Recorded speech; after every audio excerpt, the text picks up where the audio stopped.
reer tiktokow walli waad ceebowdeen gabdhihiinina waa idinka baxsan laayihiin soo maaha oo waxaan idinkaga digayay maalin walba ilaahay wuxuu leeyahay ina aladiina yuxibuuna an tashiica alfaaxishatu fi aladiina aamanuu lahum cadaabun aliimun fi dunya walaakhira kuwa jecel inay xumi ku dhex fidiyaan dadka dhexdooda kuwa walaalahood ceebaynaya gabdhaha sharafkooda ku dhacaya ku been abuuranaya jirkoodii gabdhihii asturna ilaahay asture cafiifaadka ahaa jirkoodii qaawan bannaanka soo dhigaya isku rakibaya kuwa iyaga aanan xishoonaynin ilaahay ka furtay shayaatiinul insi wal jinniga ilaahay wuxuu leeyahay adduunkana waanu ku cadaabaynaa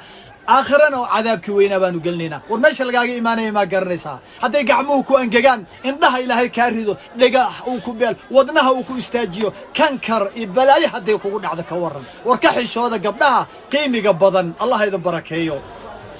reer tiktokow walli waad ceebowdeen gabdhihiinina waa idinka baxsan laayihiin soo maaha oo waxaan idinkaga digayay maalin walba ilaahay wuxuu leeyahay ina aladiina yuxibuuna an tashiica alfaaxishatu fi aladiina aamanuu lahum cadaabun aliimun fi dunya walaakhira kuwa jecel inay xumi ku dhex fidiyaan dadka dhexdooda kuwa walaalahood ceebaynaya gabdhaha sharafkooda ku dhacaya ku been abuuranaya jirkoodii gabdhihii asturna ilaahay asture cafiifaadka ahaa jirkoodii qaawan bannaanka soo dhigaya isku rakibaya kuwa iyaga aanan xishoonaynin ilaahay ka furtay shayaatiinul insi wal jinniga ilaahay wuxuu leeyahay adduunkana waanu ku cadaabaynaa